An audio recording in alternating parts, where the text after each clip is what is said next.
It was a Friday evening, just after sunset.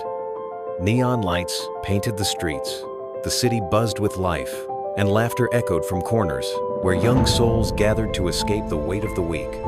Among them was Ryan, 24, handsome, confident, always surrounded by friends and energy, but carrying a hidden emptiness he never spoke of. Tonight was just another party.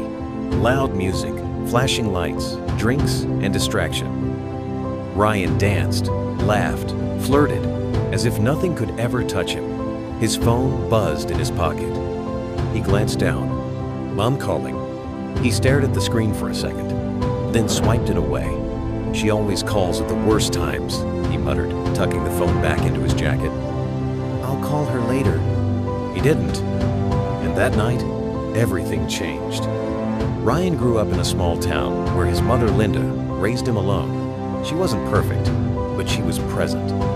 Every scraped knee, every failed test, every heartbreak, she was there. She worked 2 jobs and still made time to cook his favorite spaghetti on Sundays. She believed in him, even when he didn't. But as Ryan moved to the city for college and then work, the calls became fewer, the texts shorter, the visits rarer. Life was busy, he told himself. And part of him wanted to forget the past, forget the small house with creaky floors, the old couch they used to sit on, the nights they prayed together when there wasn't enough food. He was building a new life, successful, social, independent. But Linda never stopped calling, never stopped praying, never stopped being his mother. That Friday night was her last call. The next morning, sunlight pierced through the blinds of Ryan's apartment. His head ached from the night before. He groaned, reaching for his phone. Multiple missed calls. One from neighbor Mrs. Collins, another from a local hospital. He sat up, his heart suddenly heavier. He called back. Ryan, this is Mrs. Collins, honey. 2. Don't know how to say this, but your mom collapsed last night. She had a heart attack. The ambulance came, but Ryan's world blurred. His knees gave in. He could barely hear the rest, only fragments. She'd been trying to call you, kept asking for you. He fell silent, completely silent, the kind of silence that screams inside. He rushed home. The journey felt like years. When he arrived, the house smelled like cinnamon and Lavendera's mom's favorite scent. The table was still set. 2 plates, spaghetti. She was waiting for him. In her bedroom, he found a small, leather-bound journal on her nightstand. It was worn, with pages filled in her delicate handwriting. At first, he hesitated. Then he opened it. Each page was a letter to him. Dear Ryan, today you sounded tired on the phone. I wish I could take your worries away. Ryan, I saw your new job post. I'm so proud of you, baby. I cried. Happy tears. Ryan, I miss your voice. The house is so quiet. I talked to the photo of us today, silly me. Page after page. Years of unsent messages.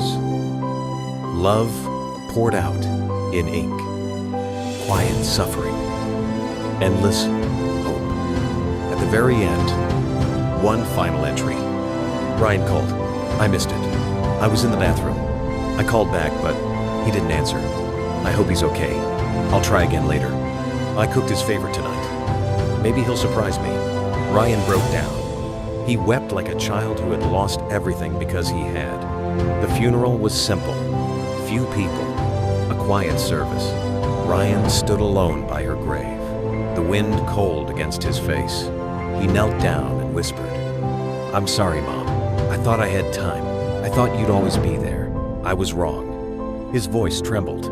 His chest ached. I ignored your last call, and now I'll never get one again. Weeks passed. The city didn't slow down, but Ryan did. He quit his job, moved back to the old house. He started volunteering, started listening more, loving more. He read his mother's journal every night. And every time, he cried, because he now understood the loudest silence is the one left by a mother's love that's no longer there. Narrator, closing lines.